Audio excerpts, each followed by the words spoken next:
Hello, fellow watchers and enjoyers. Jesus, that was a weird noise I made. But this is the Watching Walford podcast. It's episode 142. Today's episodes are going to cover the biggest storylines and takeaways from week 38 of 2025. All the episodes from the 15th of the 9th all the way to the 18th of the 9th. And I'm, of course, joined by the goddess, the Greek god. Some would say he was sculptured on the third day God created man. Mr. AquaDreams Ash. Hello. We're back. That was the wrong one. I went to press number 2 and I went to press number 1. I pressed number 2. I was like, wait, why didn't it change? And then I realized, I've been doing this. Yeah, we're back. Yeah, we're back. Woo! I wasn't sure if we were stopped or not. No, yeah, hello, in back. All of the real life things are fixed. Everything's back to normal. So fundamentally, looking forward to a couple of normal podcasts, normal recordings, no extra cleaning bollocks. Everything is fine. So yeah, all is good. And not as stressed. And just to put it out there, I won't be here next week. I will be on holiday. Yeah, so I'm taking all my holiday leaves. Can you believe it? Yeah, next week I will not be here. It will be Mr. Dreams himself. I will say I would have done it next week in a hotel room, but I'm actually staying at my friend's house. And I feel weird pushing him to the side. I mean, like, okay, I need to record this. I need to talk about the EastEnders. What I might do is I might watch the EastEnders, then write a little note for Ash to put in. I'll like read out what you say. That's fine. Yeah. If I remember, because I am getting a flight at like 12 p.m, so I'll have to try and do it at like 6 a.m.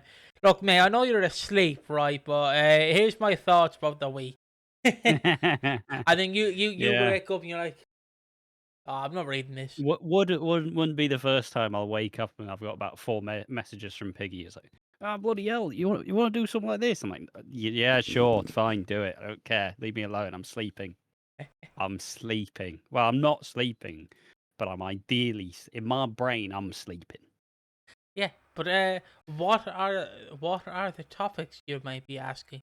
Well, first we have the introduction. I don't know why, but I still have Ravi and Jack escalate, even though that's on the Zoe stuff. Don't know why that's there, but that's not a topic. So we have the introduction, and then we just have Peter and Lauren, good old mates. And then we have the Drake Zagan Town Hall meeting, which, I gotta flash up his merchandise if I can. Jesus. Jesus, I know we make some of it is absolutely unreal. So, like Prey. I don't know. Like one thing that was like, I remember what the first were, but the last one was genuinely like tick box something Predator. It's like, you're sorry. What do you mean? Who's wearing that shirt, man? It's like who's wearing that shirt? For the one wrestling fan on this channel, it's like the Powerhouse Hobbs t-shirt, big black and Jack, and it's like, who the fuck is wearing that? Who the fuck? Yeah. Like, genuinely, I don't want to say, like, because I know the obvious joke is Chinese sweatshop, but fuck, he definitely. Mate, I could make those t-shirts in 5 minutes if I wanted to. It's easy. Yeah, just get a printer, really. Just get a bit of sticky fucking sellotape into your shirt. I've made merch before. I've made shit merch before. It's not hard. I mean, I do. Like I said to Ash, I was going to unconveniently. I know I'm supposed to read the topic, so I'll get back to the topic in a second. I was unironically going to print like this is what a real man looks like on the 2 shirts for us. But there's no way Ash would wear that shirt publicly on a podcast. There is no way. Nah. But yeah, we'll get to Drake Zagan afterwards, or Mr. Taint as I call him, and then we have Kojo and Harry. So you get the lovely shit, and then you get Kojo and Harry. So it's kind of nice. And then Zoe moves back. As nice as this week's Harry and Kojo can be. Well, yeah. Well, tame compared to fucking Drake Zagan. Let's just say that. And then we have Zoe moves back to Walford after 20 years. Yeah, it's been 20 years. Yes, most people who watched this would have been a child and now are adults. It's like me in the when I seen Indiana Jones last week. Just to say this, like me last week when I I was watching Indiana Jones, and obviously they showed trailers before all the movies. And obviously the like 4 movies that played was Gabby's World, and then it was like Cat in the Hat, Zootopia / Zootropolis 2, and then it was like SpongeBob. And I never felt like back in my day ever, but when I watched that SpongeBob like trailer, I was like, is this what SpongeBob has come to? Jesus, what has happened to this world? You know, I just felt like an old man. That's not my SpongeBob. Bring him back. But yeah, and then I mean, I doubt SpongeBob's that different. it's just more. The jokes were just like, oh, I'm shitting myself. Oh, it's my lucky break. And then they show Patrick's flat ass. That was a lovely visual, you know. And then we have the award, But SpongeBob's always been like that. and then obviously Squidward goes, underwear. You know, Like let's not sit here and act like SpongeBob's fine art. Like you're sat there like, oh my god, they made a bum joke in SpongeBob. It's like, yeah, it's SpongeBob. There's a whole segment where they turn invisible, and then obviously they become then they become visible, and then they're naked. fair enough. Fair enough. And then we have the awards and thoughts about EastEnders, and then we have the after show, which is the after show again. Like I always say, it can go for 5 minutes, can go for 20 minutes, can even go for 2 minutes or 2 seconds. Who knows? And then we have the outro, which is the outro. So I guess, talking about fine art, I guess I will get into Peter and Lauren. And also a J update. Is people excited to hear this J update, folks? You won't believe it. So Peter and Lauren are getting ready for oh bollocks, what is his name? Louis' 10th birthday. Yes, he is 10, folks. Just I know that's like again a revelation, but yeah, he is 10. And they're getting ready for him. And he really wants a VR headset. Now I don't know what year he's living in, but I'm assuming he wants a PlayStation. I know they don't specify the brands, but I'm guessing it's a PlayStation VR headset. I don't think he has a bougie ass like PC in his room, so I'm guessing it's a PlayStation. I might be wrong, but yeah, he wants a PlayStation VR headset. You ever done VR, mate? But before we get back to the topic, No, never done VR. VR is, I mean, let's be real. It's definitely a gift that Ian Beale's grandson wants. Fucking bougie twat. Grow up. but Also, VR headsets are on the rise because didn't they just get Kojo one about 2 days ago for his birthday? yeah, they did, yeah. But Yeah. I feel like the one they got Kojo was like the one where you stick your phone in it, make it look like you're going, you know. Like Louis getting a proper one. He's getting like the PlayStation 5 one. He's not getting a fucking stick your phone in there and then pretend to ride a roller coaster one. He's not getting that like I did because I wanted to try VR, so I got on those cheap VR headsets. Yeah, just never tried VR. It sounds cool, and I think a lot of the games are cool, but it's kind of one of those. It's like consoles, right? I'm someone who uses a PC as like the main fucking hub. I'm not really a console person anymore, so actually like buying a console feels way too stupidly expensive for no reason. So it's like, oh, do you want to spend 300 quid for a games console that the games are now worth 60 or 70 quid? Like, nah, I'm good, thanks. and plus it's I'm like good. it's like 400 for the non-disc drive one, and then the one with the disc drive is like 500. I was like, what? What? But it's also physical media is like becoming irrelevant nowadays for games, Yeah. which also winds me up because like I like the idea of if a game, because obviously we are both PC. How do you think I'm recording this? I like the idea that you own the games, but obviously with Steam, it's kind of like you don't own the games, you own a key to the games, and I don't really like that. I like when you have physical media, so you can always just stick it in. But I understand they don't do physical media for PCs anymore because no one really has a disc drive in their PC. Yeah. But yeah, like I was saying, Louis definitely is having either Because there's no way he's having a I'll also PC. take the piss of you, who took really, really good care of your Switch, like jamming the SD card into a laptop. And really making use out of that physical media. Yeah, yeah. Um, yeah. But anyways, I digress. So yeah, like I said, he's probably getting a PS5 headset if I had to guess. But yeah, so we find out that he's visiting his grand because he's not his granddad because he's sick. Yeah. He's sick, so there you go. That's the I update. didn't even realise he was still alive, I can't lie. I thought he was dead long ago. Good old, I think his name is Bert. We saw him like 20 years ago, but Ah, he's gonna die off screen, isn't he? I've seen people get really upset that this is how it's going to end. And like we did do a big video about Jay's kind of axing and the thoughts on it. Like, but still, fundamentally, I can understand why people are upset because it does feel, for everything that's out there about these possible allegations, the punishment does seem a bit too severe regarding what's publicly out there currently. But also, there is a chance they also just didn't want him back because, like, let's be honest, Ben Wade's only been in charge for what, 2 months? Like, he's still clearing out the fucking gutter.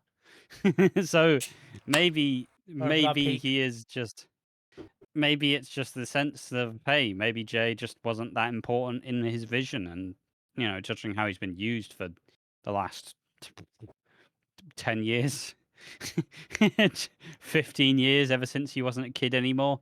He just never really.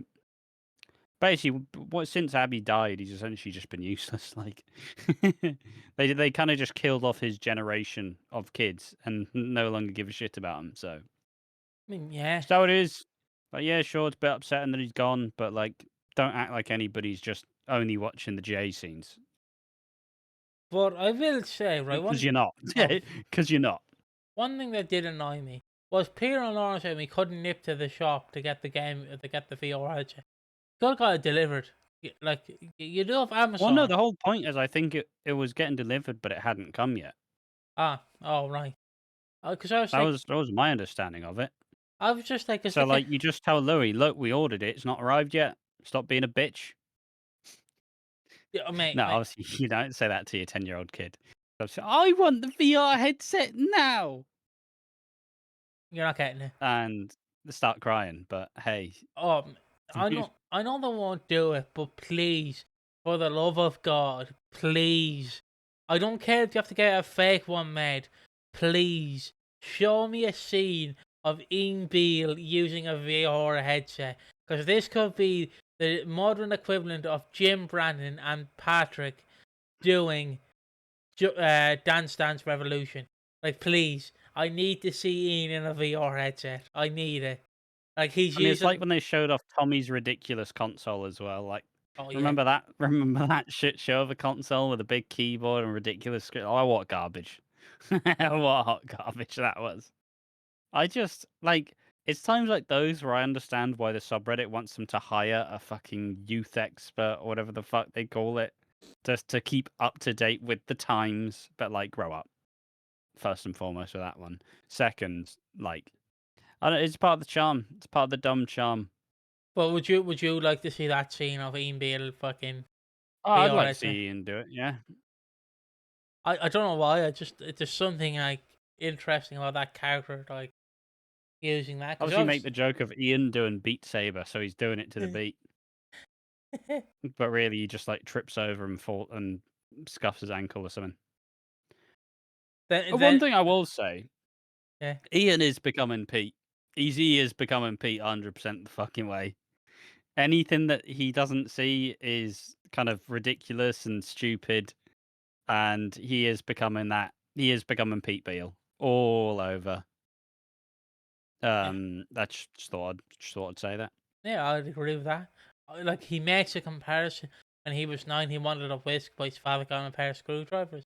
Oh, Shit yeah. gift, by the way. Who the fuck? Why was Pete such an asshole? Mm, Dad, can I get? Can I get? I don't even know what. I don't know what fucking kids' toys. Dad, can I get hungry hippos? You can have some screwdrivers, son. Now, don't ask twice. I mean, Don't annoy your mother. this would have been the 70s, I'd assume. The 70s. Yeah. So the Atari probably would have been out. Here's a ball and string. Have a ball and string. The So Atari. we had when I was growing up. Yeah. Yeah, Atari would have been around. Yeah, or Ian's never playing games. Let's be real. yeah. I figured out that would have been the game console, the Atari. I'm trying to think of is that the one with the giant keyboard? Or just Pong. Yeah. Trying to think of it. No, giant keyboard. That's more of the like PCs, like the ZX Spectrum sort of Fair thing. enough. But Because I was thinking of Famicom, then I realized the Famicom is the SNES or the NES. yeah, the Famicom is the SNES, is the SNES, but in Japan. Yeah. Japan gets all the cool Yeah. things. But yeah. I mean, the same shit here as it is there, but yeah. But yeah, so what gift did you guys receive when you were 9 years old? I just learned a funny story on video game consoles. My Wii U nearly caused a second divorce in my family. So it did. As I didn't want a Wii U, but my mom thought I did want a Wii U, and my dad kind of just went along with it. And then I got the Wii U, and I didn't want it. And then my mom got very pissed off at my dad. And my dad was, "Not my fault, mate. Not my fault. Didn't want it." Yeah, but I do bet you were a little arsehole about it, though. No, don't fucking want it. I didn't fucking ask for a Wii U. Don't give me a Wii U. Fuck you. Don't fucking. We're not gonna fucking play it. You can't fucking make me. Oh, fucking hell. Just bought you a fucking 200 quid console, you little shit. Sit down, get that fucking joypad on you. Fucking stop complaining. I also was very annoyed because like my favorite Mario character is Luigi. I love Luigi. So when I got Super Mario Bros. Wii U, I was like, yes, I get to play as Luigi. I didn't because Luigi wasn't an unlockable character in that game. So I would forcibly die every time just so I can see Luigi because I wanted Luigi. I didn't want Mario. I wanted Luigi, and I got mad. But yeah, there you Yeah, I bet you were such a little asshole about it. Tell me I'm wrong. go. No, I No, don't fucking want it. I don't want the Wii U. I mean, nobody wanted the Wii U, let's be real. yeah. So I understand. But also, I'll be, no, I'm not fucking, I'm not gonna fucking play it. Then I, you were like causing a stink about it. I just want you to do that, but it's like me trying to be Luigi. That's all I want you to do. I don't want to fucking be Mario. Take Mario back. Take him back. Yeah. I don't even want this fucking Wii U. Just launch it. No wonder your cousin twatted you in the head with a Wiimote. Yeah, I got twatted in the head by a Wii remote when I was younger. I also got thrown down the stairs when I was younger as well. Say that, most of us were little arseholes as kids, but you know. Yeah. I remember getting Kaplunk for my birthday once. That was a fun time. Oh, let me Google what Kaplunk is. I'm trying to remember. No, it's where there's a bunch of marbles and you have to put the straws in, and if you put them in wrong, the marbles will fall out. Ah, yes, now I see it. I've Googled it. Now, yeah, I see what you mean. Yeah. Mate, when I was 9, I was playing like Cranium. You know that thing where Cranium was a belter, where you do all those like chores. You do like you can do charades. You have to draw stuff. Oh, it's great, baller. I'd say that when I was 9, I probably had a Wii, so played a quiz game called Smarty Pants. Obviously, I never won because I was 9 and an idiot. What was your favorite Wii It's game? That was the question. What's your favorite Wii game? one where you fucking play as Luigi. No, I I mean, don't know. Favorite Wii game? Bollocks. There is a Wii exclusive that I do love, but I don't fucking remember it right now. Shit. but can I just? Oh, fucking Resident Evil 4 on the Wii with the motion controls. Absolute fire. Oh, can I Although just? annoyingly, usually the way we have the living room set up is obviously TV's in the corner, and when we be playing stuff on the Wii, we just pull a chair forward. But in Resident Evil 4 is a zombie game, so obviously when you get attacked by a zombie, what you do is you have to just shake the Wii remote. And so I just imagine someone just walking in, and obviously you have the wrist strap on, so the wrist strap's making noise. And just fucking, Okay. what the fuck are you fucking doing in there? I'm just getting off. I mean, I'm getting this zombie off me. I'm getting this zombie off. Can I say what an absolute scam was? The fucking Yeah. wrestling games on the Wii. I wanted to actually do the moves. Let me do the fucking, like I wanted like because I know you could do the You're not taunts. really doing the move, are you? No, no. But Mate, I bet you were one of the people on the Wii who just would sit down and just go, I'd get up sometimes. I didn't have a Wii, so I'd go to my friend's house who had a Wii, or my cousin's house who had a Wii. Yeah, that was fun. He used. I don't know. No, because you're gonna laugh at this, but I don't care. It's like how he used to play. My cousin had a PS2 as well, and he used to play like Vice City and San Andreas. And for the Yeah, longest time, he fucked with GTA. what? GTA. Yeah, GTA. What did I say? No, you just said the name without you said the subtitles without the main tone. I'm sorry, but he fucked with me for the longest time because it was either Vice City or San Andreas, GTA Vice City or San Andreas, where there was a blood-stained like room in a motel Yeah. room, and Yeah, it's he Vice meant City. what you say? It's Vice City. Vice City, thank you. And he meant that's where Barney was slaughtered. So the longest time, I thought Barney was in Vice City. No, Barney. I thought for the longest time Barney was in Vice City, and so was Fireman Sam, Postman Pat, Bob the Builder.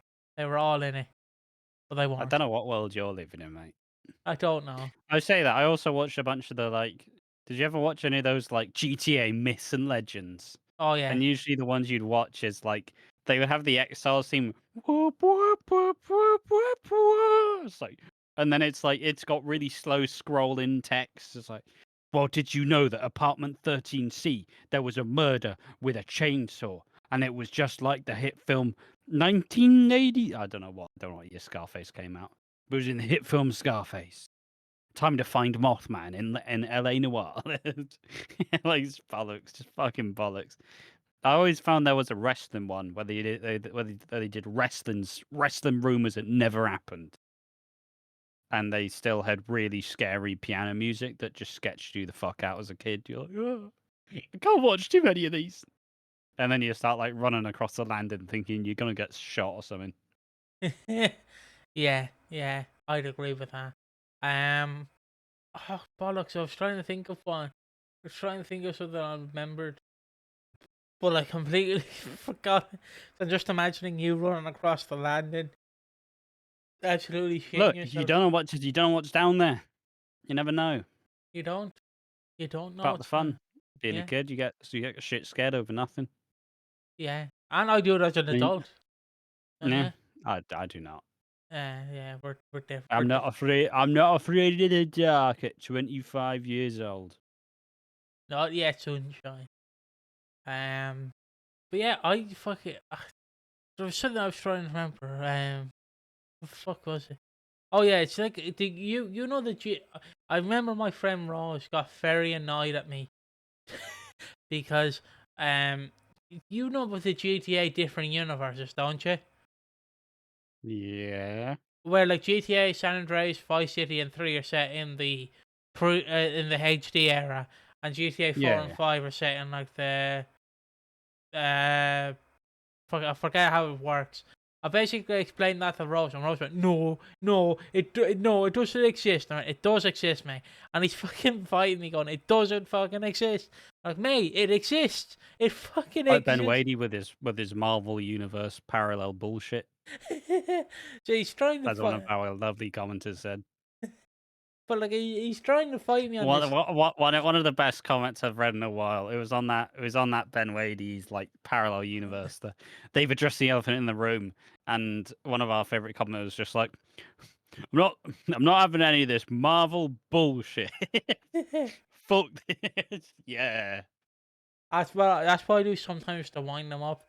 To wind Rose up, I talk about Marvel Doomsday, how it's gonna be a cameo fest, and I can't wait to see it because it is. Marvel Doomsday is the one where Doctor Doom is Robert Downey Jr. and he's All Go- right. Should we talk about the fucking EastEnders now? fuck that. Fuck that. We're talking about the real topics here. Okay, now we talked about Peter and Lauren because they got VRH and they didn't come through. And Cindy Beale is moving in. There's going to be some antics next week, and that's that. But now, it's the elephant in. Well, it's also I suppose the best bit about this though, Cindy. So Cindy and Ian are both there. Kathy's not there because Kathy's doing some other stuff. That we'll get into later. So first, Louis doesn't get a headset on his birthday, which is what is planned. And so they just buy him a game that he can't fucking play, which is fucking hilarious. Yeah, just look at the box. Just look at the box, Louis. We bought you this box. Now look at it. You can put it in a DVD player. It won't work. Just shut up. Also, why's Louis got no friends, first and foremost? Like, that was one of the shittest birthday parties you ever had. At least hire out the leisure centre, put a bouncy castle in there. He does have friends. He does. He's in Australia. What else That's the problem. What else you do when he's 10? Go to ball Get that pit. bouncy castle. Yeah. Oh, yeah. Fucking love a bouncy castle. Won't be able to get one now. I'm a fat bastard, but I love one. But yeah, now we. But yeah, so Cindy and Ian are sat there. Cindy's kind of complaining about the B&B, saying like, "God, the walls are so thin. I can hear the guy next to me clear his throat every 3 seconds." And then obviously Ian, and she's like, "I thought I got rid of all of like middle-aged men with their bad habits." And Ian's like, "Bad habits," and then just normal. But yeah, then Cindy so selflessly says, "Hey Peter, you guys are struggling with healthcare. How about I move in and I help?" Cindy's not helping for shit. Cindy's not helping for shit. Also, fucking the Beale household is there's so much free space. It's mental. So like in just Ian's house, you have Ian, Kathy, and Harvey. That's it. That's all they have in that big house. Yeah.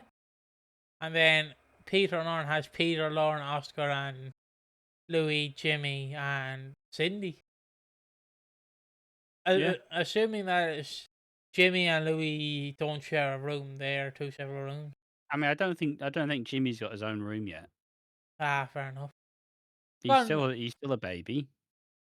But hasn't he got a nursery or something? I don't know. I don't know. Anyway, That's just in the living room. They're too poor for a nursery. Look. We've talked about babies. Now it's time to talk about alpha males. Are you ready? I don't know what that transition was, but anyways, I guess it kind of fits because of how It was something of a beta transition. I won't lie. Right, pussies. We're going to talk about real man stuff. About being men. About being predators, which is on the fucking t-shirt. It was on the t-shirt. Clarification. It was on the t-shirt. We're talking about what about being a real man is. Okay. Talking about your feelings. No pussies. One thing I've seen which has been wild, and this is not. I don't want this to be a tangent, but it's wild that we're at a stage where people are starting to try act like empathy is a bad thing. It's like people act like empathy's a weakness. And it's like, you're just being a human, just being a good person. Having empathy. I say this as an autistic person. Fair enough. I mean, they did kind of fun. I know EastEnders is pre-filmed 3 weeks in advance, but they did kind of have a Drake Zagan at the London protest last week, which I'm not getting into that, but I will say I fucking laughed at the article because like the guy, I'm not going to mention his name, I'll only mention Nigel Farage's. The guy went, there was 1 million British people there, and then like the article went, there was 100,000. Yeah, it's just like something like that. Yeah, it was like, there's 1 million people here that get Britain back on its course to be Britain again. It was 110,000. I just want Britain to be back British. Fucking twats. Sorry for the tangent, but yeah. What's your favourite takeaway? Chinese, of course. Yeah. Wait. Belter. But yeah, that fucking buckled me for some reason. But yeah, so this week Direct Shagan is in. Oh, I think he's in He's Luton. in Birmingham. He's in Birmingham. Sorry, he's in Birmingham. I don't Because know why you're saying it like a fucking idiot. who me? But yeah, Birmingham, he's in Birmingham. Birmingham, Birmingham. Birmingham. Yeah, he's in Birmingham, and yeah, Even the point. he's on tour. He's on tour, and obviously Joel and Tommy want to go see him, but like, Also, one fucking thing. So they go to this thing. He's not even there. He's not even fucking there. They have his fucking live stream on a screen. What fucking tickets is he selling? He's not. They paid fucking 90 quid for this. They paid 45 quid each to travel up to Birmingham or down to Birmingham. Or I don't know who the fuck cares about geography. They spend 90 quid on tickets and they just watch him on a screen. You could just be doing it at home on the shitter. There's no payment there. No judgment there either. I thought he was there. Like he was there in person. No, he's just on a TV screen. I'm just sorry because obviously we both experienced this as we were kids in the Excuse me? 2000s. What? What have we experienced? I'm just imagining. Remember, like in school where they bring in the TV, they wheel it in. Yeah. That's what they've done. I thought you were suggesting we'd experienced the fucking men's rights fucking No, speech. No, I'm No. good, thanks. No. I'm saying we experienced like them wheeling in the TV, putting Yeah, the they VHS wheel out the TV on the big on fat the old telly. dolly. Yeah, and they have a VHS player or a DVD player. Start watching the BFG. Yeah, or for us it was Postman Pat. So yeah, the original one, the stop motion one. Romeo and Juliet. Romeo and Juliet was pretty good. But yeah. Anyways, build up to this is that he really wants to go with this Joel because he's an alpha male. He's a sigma. He's a sigma. He's not a simp. He's a sigma male. He's an alpha male. He's not I think beta's the bad one as well. I think. Yeah, beta's the bad one. Okay. Because beta and simp, mate, I don't know the terminology. Okay, I'm not really. I was gonna say where are like the Stacys and Chads, but that's more incel culture. We're kind of beyond incels. Like it's not they're not necessarily incels because they are trying to like they do want to be with women. They're not like terrified of them. Yeah. I still would be intrigued to see it the other way. I do want to see an incel storyline on EastEnders. I think that would be I would say fun. It wouldn't be fun, but it would be interesting. But the bit but this speech is mental though. This speech is absurd. Because like we said, they go to it, the shirts I've not seen any like pictures of the shirts, but like once again, one of the things is like basically like alpha, beta, predator. Because obviously the whole like point of the stupid like men's rights, like men first activists, I guess to use the probably better term would be like the manosphere stuff, is the whole point that, you know, men are the breadwinners and they provide for the family, but to do that, you know, you need a woman, and you need a woman to know their role, and you need a woman to know their place, and this is by their side, being basically a 1960s housewife, there to have kids and cook food and shut the fuck up when they don't want to listen to them. Yeah. is the long and short of it. Yep. And you have like a bunch of like a whole different like group of lads, like a whole demographic of like different people, and you have this like slightly attractive man if his views weren't horrendous, like curly hair, and so where it kind of all lines in is Tommy and Joel are going, but Vicky and Kathy follow on because Ross is now taking double shifts to try and pay back the loan of Sharon. And this means Ross has basically went, just deal with a fucking kid, Vicky. I know he's not yours, but you're basically my wife, so deal with a kid. It's like, it's your kid, Ross. It's your kid. You're his fucking dad. And obviously, Vicky and Joel don't get along in the slightest. So they follow him there, and then you have Kathy and Vicky, who are both like, "What the fuck is this shit? What fucking bollocks is this?" And then I think the curly haired guy says, "Ah, well, love, go on. You're not in your prime." And some bollocks, and Kathy's like, "Even in my prime, I wouldn't look at you twice." And then it's just the kind of like, well, they're just little bitches as these, not Kathy and Vicky, just the men, because they're like, they're just shitheads, just fucking Yeah, motherless yeah. motherless men.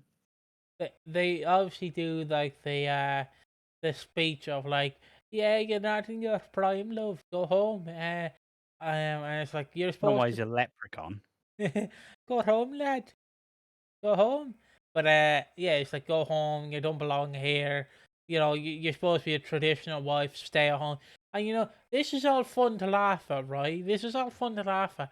Then you realize what is happening in America with national Christian nationalists, and you're like, fuck, fuck. Yeah, because it's fun to laugh at from the Ireland and UK perspective.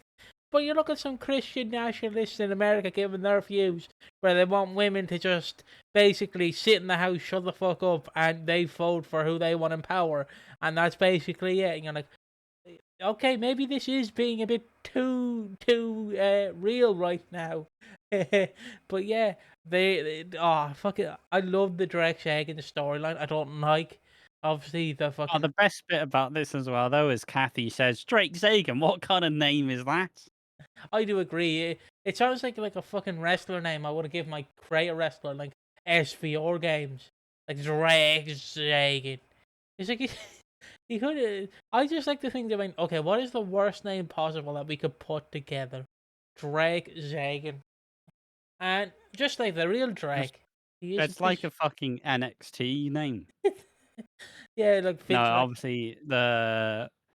obviously it's just like an edgy name you give yourself as like, if you're like a role player and you play like, I am a fleet commander in Star Trek.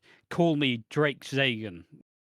you know, it's such a like a stupid ridiculous name. Oh, but it fucking gets me every time Drake Zagan, or as I call him, Mister Taint. Um. So yeah, they fucking leave, and obviously Tommy, or not Tommy, Joel. No, it's also because Vicky just yells at Joel like, "What the fuck are you doing here? Get home now!" And then Joel's obviously like, "Oh, what's she embarrassing me for?" And then they're all just like, "Go home, love, go home." And yeah, Vicky, Vicky and Kathy just like, what is this bollocks? Yeah. So he goes home, and then Joel kind of threatens Vicky, and he's like, "All right, don't start with me, mate." And then she goes in the Queen Vic, and she's like, "I don't know how to convince him." And then, Vicky and Kathy see, oh bollocks, what's her name? Truly, Julie, and they try and convince Julie. So Julie goes talks to like Julie, who's gotten the Wolford High job. yes, she goes to talk to Joel, and she's trying to understand Joel, but Joel's like, "Yeah, listen, bruv, I'm not a simp. We just gotta provide for our wives. Beat them, mistreat them, abuse them, stay at home, all this bollocks that they teach in fucking in Mr. Taint's ideology 101. All that shit. Fucking nonsense." And he's basically saying, yeah, yeah, yeah, yeah. You don't want to be a soft man. You got to be a dominant man. You got to show your place. All that bollocks. I will always love it because the actor does a really good job, but He it's does. always just physically, it's so funny because I'm an alpha. it's I'm alpha. I'm a big man, and it's like you're a fucking shitty little teen. Like you're not an alpha. It's so well. Like what nonsense. Then you have Julie, who's kind of like reverse psychology here, where she essentially kind of goes, look, often it's easier to get angry than actually like deal with your problems. So she basically goes, "Who hurt you?"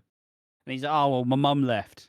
And she's like, "Yeah, well, I'm sure she had her reasons." And he's like, "She's a slapper." And then Julie's kind of sat there like, "Alright, all right, fucking bitch." And it kind of continues, and Julie thinks that she's kind of made it to the other side where he seems like he's actually thinking about what she says. And then he says something like, "Oh well, you deserve to be provided for, not with a man who who's gone soft in the head," which is like Christ talking about a man with dementia. Like, come on, that's an actual fucking illness. It's an actual affliction. It's not just some shit that happens because you don't drink 4 eggs in the morning for protein. Like fucking, it's an actual thing that happens. And Vicky feels like she's made headway, and Vicky's giving the advice like, "Look, don't don't yell at him. You don't want him to shut down completely and not let you in. But also maybe just debate him, just talk about the things with him, and maybe he'll like start to realize." But then once Julie leaves, Joel essentially goes, don't ever fucking don't ever embarrass me like that again." And then And it's he, like, once again, Joel, do you know who the fuck you're talking to? and then obviously he says, "Yeah, Nigel's gone soft in the head," which I'm like, don't disrespect Big Nige. I nearly said something wrong there. Um, but yeah, like you leave him alone. Like he's an innocent man. But it again, we've made this point thousands of times. It's fun to laugh at, but it's a sad reality that it's becoming true and true for a lot of people. They have to rely on these people, and you literally don't have to. There's better role models out there. Well, it's just you can kind of you can get why people Yeah. would go for it, because if they don't feel like they have a strong role model in their lives, they'll often find someone who they think is. And if they still hate their mum for leaving, or they blame her for the treatment, like you can understand why they'd find someone who just says, "No, fuck that bitch. She left and fuck her," like essentially. Nobody would even, I don't know. It like if you just find people who validate your views, no matter where you are, no matter what you believe in. So I can understand why people do it. It's just a shame that it happens. Also, adolescence, the thing that kind of detailed like toxic masculinity stuff in the manosphere, that won a bunch of Emmys. Yeah. Which alternatively, once again, it's time to say that adolescence, the acting was really good, but the actual topics were shit. Because no, it's really good. You have Stephen Graham. You have the kid who was really good and like showed a lot of depth as an actor. You had the whole family. You had the parents like wondering, is it their fault that our sons ended up like this? But the actual like manosphere stuff was fucking nothing. It was nothing. It was mostly implied than anything. So I'm glad that the people are getting all of the respect and the plaudits, but like it was criminally overrated. It was still good. It was still really good, but like for what it was being touted as, it felt like a way to kind of guide parents who don't really understand what like current kids are dealing with. It felt like it was bait for them to try and understand like, "Oh, so this is the manosphere, right?" It's like, yeah, yeah, yeah. So it just felt like bait for the older people to kind of be like, "Wow, I understand what goes on in schools nowadays." And also, EastEnders should hire a social media consultant. It felt like it was just a thing for out of touch people to try and act like they know what's going on. And it served its purpose. It was good, but like it was severely overrated. Like to the extent where like all the fucking UK politicians like, "We should show this in school." Yeah, nah, yeah, I'd be fine. It'd be fine. Like, I don't think you need to show it in school. It's a piece of fiction. It's a fictional fucking thing. Ridiculous. I'm assuming it's is it the Labour Party that won the show or is it Reform? Which one? Labour. Well, that makes sense. Keir Starmer is a red coat in a blue party, so I think I've said You that. probably got it the other way around. But Oh, sorry. Sorry, no, and lad. obviously all of the reform people were saying, "Why is the kid white?" Because it was around the time of the Stockport stabbings. So Ah, yeah. just kind of, Do they uh, care about any of it? And they just using it as a vehicle to peddle their politics? Yes. kind of like what's And that happening. goes for all of them. Kind of like what happened in America when a famous political figure like Drake Shagan was sadly, slimed on air. And they just kind of went, yeah, we're going to hunt this transgender down. And then they went, it's one of us. Well, he has a trans roommate, so it has to be them manipulating him. And it's like, no, it can happen. It doesn't. The roommate has nothing to do with it. Like, they could have infiltrated it, but they've nothing to do with it. So yeah, it's just sad that these people are going, well, And it can't be kind of like Joel and Tommy. kind of like Joel and Tommy and Drake Sagan. It is indeed us versus them, apparently, which isn't really how you should be. Isn't really how it should be necessarily. Maybe it should be slightly different than the way it is. Sorry, I thought you were pitching that fucking Joel does. No, I'm not gonna go there. Not gonna go there. Um. Okay, I guess we move on from assassinations or slimed, and we move on from that, and we move on from Drake's egg, and to talk about something a bit more happy. I like how all of my advice for all of those topics are like, don't mention it, don't mention it. Second time mentioned it in 2 weeks. Stop talking about politics. Oh, hold on, No one wants to hear your political opinion. hold on. Where the fuck was I? Where am I? Oh bollocks! I nearly fucked up. What time is it?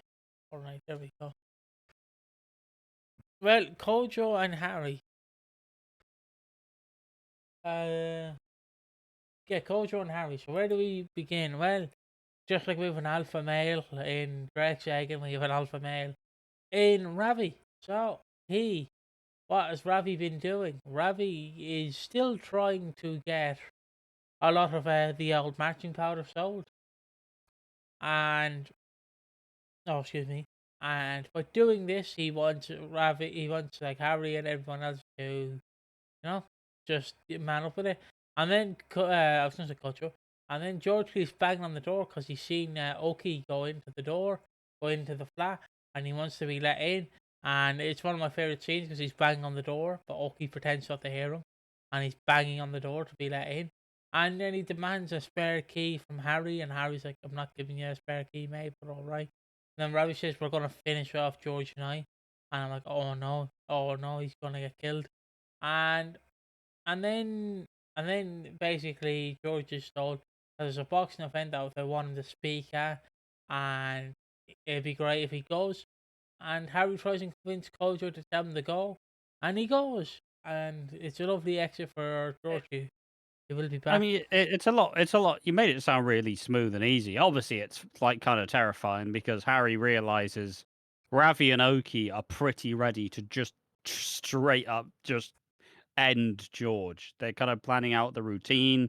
They're plotting out what he does. They're plotting out where he's going to be, and essentially they are basically saying, "Handle this." And obviously, Harry, he doesn't really care about George, but obviously he cares about Gina, and also he doesn't want George on his conscience, you know. So yeah, basically it is Harry who tries to go, hey, you should really try the boxing commentary because maybe you're a bit all out of sorts. Maybe you need something to like motivate you again. And yeah, this obviously ends up with George leaving and Ravi's a little bit unhappy, but then in the end he goes, well, you handle it anyway, so I guess this is fine. But like, still, stop being a stop wasting my time essentially. Yeah. Sorry. And especially in comparison to Oki, who is more than ready to just Oki's more than ready to end things already. He is fully prepared to take that risk. Mhm. And oh, and George basically leaves, which leaves Kojo with Harry in Harry's care, And then Oki tries to convince Kojo to go on a dealing with him. And Harry's like, if you're Not necessarily dealing. It's picking up. It's picking up picking up a bunch of gear essentially. okay. And they go do it, and he leaves Kojo behind. What the fuck? Why'd you leave Kojo behind? So Harry's worried because he's like, where's Kojo? And he's like, I don't know. I just left him. And it's like, mate, why'd you leave him? He's like, well, tough shit. And but before he leaves as well, we do get a very sad scene where kind of Harry is really worried about Kojo. Like he has to try and convince him that this is what he wants and it's a good thing to do and it'll all be fine. So he kind of puts it all out on the line, being, look, you can't basically you can't say you have to do this because then Kojo will not do it. But you kind of has to basically butter him up to say this will be fine. It'll just be normal and everything will go back to normal after this. And it's a genuinely sad scene because you have Harry who's really kind of worried about his mate and he really doesn't want him to do this and he wants to keep trying to go for him, but Oki decides otherwise. And yeah, then obviously it kind of all comes to a head when Oki does just fucking leave Kojo at a stop without him. Yeah, he leaves him. Okay, leaves him behind, and then yeah, so we come back, and Harry is desperately looking for him, but he rings from a payphone. Does Kojo? He rings from a payphone. Have you seen the new payphones they put up, Ash? Like they've got No. Wi-Fi in them, and they've got a smart feature. Fucking mental. Gee, it's like a white phone box nowadays. Mental. White is the favorite color of many people. Anyways, yeah. So he rings from a payphone. He picks him up, and then Kojo says, "You're not my friend, Harry." And I cried a little because I was sad. And then basically, Harry is upset, and then And this is while instead of actively being upset with Oki who left him, Oki quickly gets him a game to do with cars, and so Kojo is then fairly okay with Oki, but is still like, Harry, you're not my friend, which obviously breaks his little heart and breaks everybody's little heart because obviously Oki isn't Kojo's friend, and we hear all the bad stuff Oki says about Kojo, and unfortunately, he is being manipulated, he is being groomed essentially. So yeah, eh, it's sad. I don't think anything else happens other than that. No. Yeah. So that leaves us with one last topic, and are you ready for this, Ash? Yep. It is Zoe returns after, well, not return. Fuck, I fucked it up. Zoe moves back to Walford after 20 years. Historic moment. Because just to break the fourth wall. Basically they offered her multiple times to come back, and every time she turned it down. And now it's Ash's time to make the joke. Go on, Ash. No wonder she didn't come back. She came back for 5 seconds and immediately got shot. Boy, hey. And yeah, that's basically it. She comes back to Walford. She doesn't want to come back, but she does, and the family's there to help her out and make her feel right at home. And they comfort her, and everything seems smooth sailing. She leaves to go to the cafe to see Well, they about. kind of. Well, They coddle her. They coddle her fully. yeah, And so everybody's like, "Oh, Zoe, have you wiped your ass today, Zoe? I'll do it. Don't mind. I'll do it, Zoe. I'll do it." It's like, guys, chill. All right, I'm not a puppy that you've seen for the first time. I get that you're all happy to see me back, but fucking give me some room, because obviously Zoe's still carrying around a pretty harsh burden. She's still worried about being found. She's worried about whoever Dolan is gonna find her. Is he dead? Is he not? So she needs some time to kind of readjust. But while she's in the cafe, fucking shit hits the fan. yeah. As everyone's favorite, Vicky Fowler comes in, and who is Vicky Fowler's father? You may be wondering. Well, this is a tough question and a tough answer. But did you know that in 1985, one of the biggest whodunits, well, the first ever whodunit, happened where we found out who is Vicky's father, and it was teased, and it was teased for years. I don't know why I'm saying this because we already know it's been about 40 years, but still, I'll just do it. It was teased, and it was teased, and then one day we see Rolly getting out of the car. It's not Rolly. Your microphone's had a bit of a. Oh. It sounds very off. You might need to unplug and replug it. Okay, hold on. Okay. Oh, Jesus. Maybe mute yourself. It's pretty rough on the ears. Is that better? Oh. Oh. Yeah, we're back. Okay. I'll check that in post. But yeah, oh Jesus. But yeah, we found out who's the father, the first ever father of the first ever whodunit. Who was the father, you may be wondering? Well, we see Rolly get out of the car. It's not Rolly, obviously. I think it's Rolly's name, the dog. And then we see his legs, we see his arms, we see his torso. It's Den Watts. And you know, I don't know if people know this, but Den Watts famously fell into a canal in 1989. I'm just giving a brief history so for people who don't know who Den Watts is. He fell into a canal. He was shot into the canal. Presumed dead for about 15 years, and then he came back in 2003. He was about 10 years, roughly. Let's just say 12. And he was brought back. He was brought back in 2003. He was reunited with Vicky Fowler, who had an American accent. It was very funny. And then Vicky obviously leaves in 2004. And for years, Vicky thinks that Zoe took away, like, her father, basically. I didn't know how to say it. Basically thinks like she took away her father. And which she did. yeah, she did. But she obviously finally confronts Zoe and it's like, you took away my father. And Zoe's like, I didn't. You know, it was Chrissy Watts. I did hit him once, but I didn't do the rest. You know? Yeah, and Vicky's just and Zoe just like, look, I essentially like, yeah, sure, I did do it, and basically fuck off, get out of my face. I can't be bothered. I'll do it again. Fuck it. Like, it's just funny. Like, I don't care. It's old news.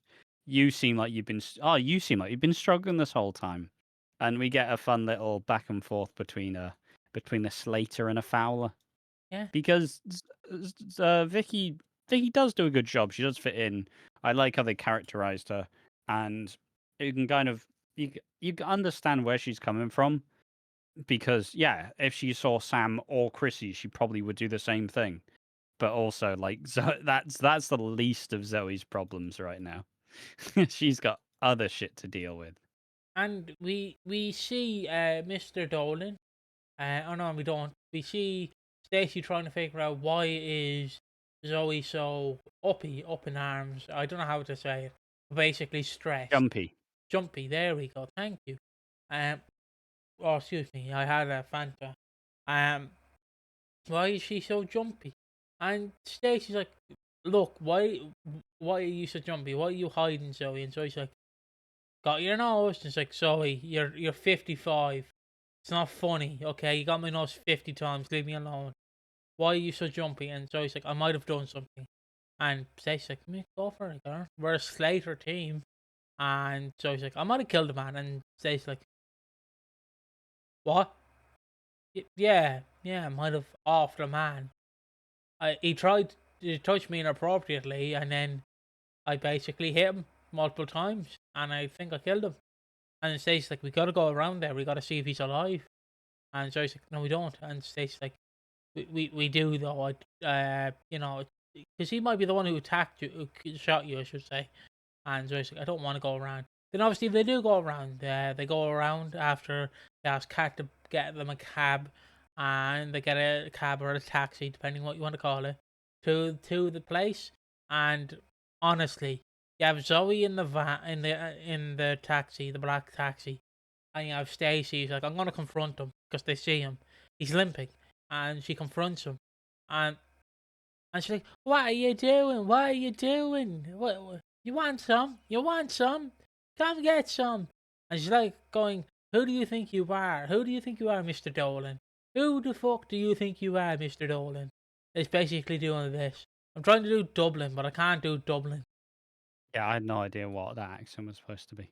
No, I'm trying to like do how Dublin women would like yell at like other Dublin women, like, "Who the fuck do you think you are? Who are you? Who are you? I'll fucking batter you." That's that sort of thing, you know. That's what she basically does, and everything seems to be all right. They go back, they quickly run away. Just say something very quickly, so I know your audio is still coming through. Hello. Thank you. Just to make sure, I have to make sure because I unplugged my mic, obviously. So yeah, they go. Fucking, I lost my train of thought. They go home, and then obviously Kat learns Well, about. there's a big confrontation, right? Yeah. Where Stacey essentially says, "You better stay the fuck away," and he says, "Yeah, but not till I get my money." And then they flee. Oh, So, is yeah. this the last we see of Mr. Dolan? It's not the last we see of Mr. Dolan, as Kat is yelling Tommy's ear off. Also, one little fun thing is, wasn't wasn't now I'm not gonna say this is a thing, but it feels like it can't be a coincidence. What was I don't remember what Luke Slater's like Irish name was, Dermot but it Dolan. is something Dolan. Dermot. Yeah, so it is Dermot Dolan. Another Dolan. Can't be a coincidence. I think you're thinking into this parallel universe too much. Yeah, my bad. This MCU Marvel bullshit, you know. But yeah, yeah, like I said, Kat goes back, yells at Tommy, and my God, just because like he's mentioned, she's watching a Drake Sagan video, and my Christ, I could not stop laughing because I like to sometimes when I see a ridiculous thing, is imagining people sitting in a room, obviously discussing like what has to be said, because obviously that's what they do with like what can Phil say, what would Phil realistically say, stuff like that.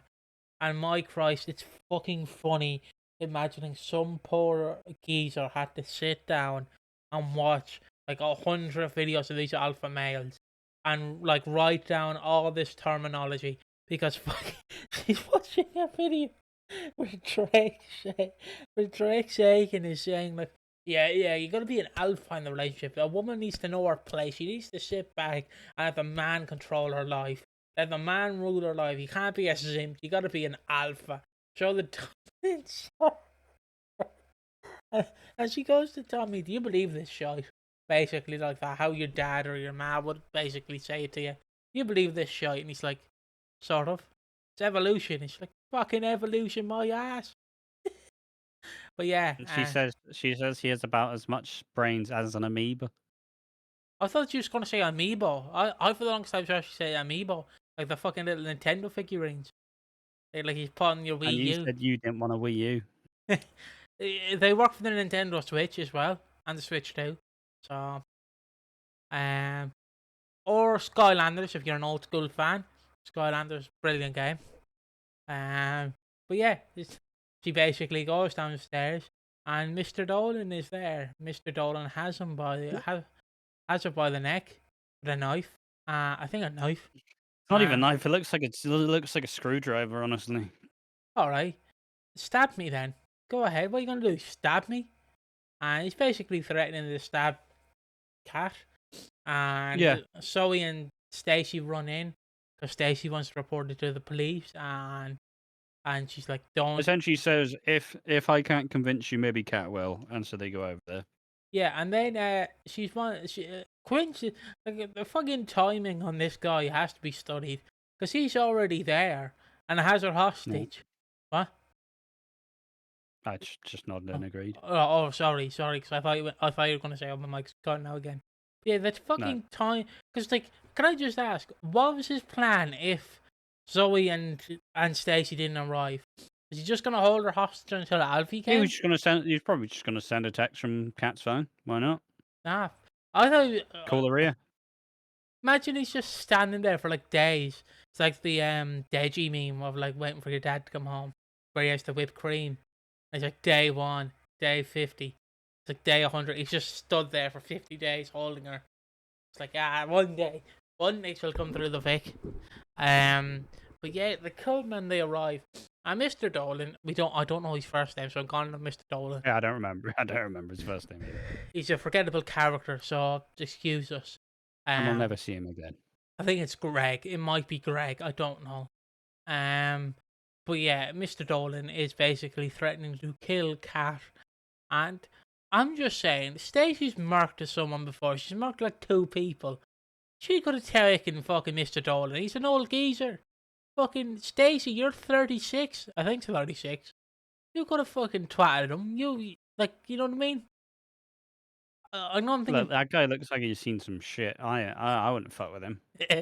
Well, you reckon he's like a homeless man you see in London, where he knows some shit?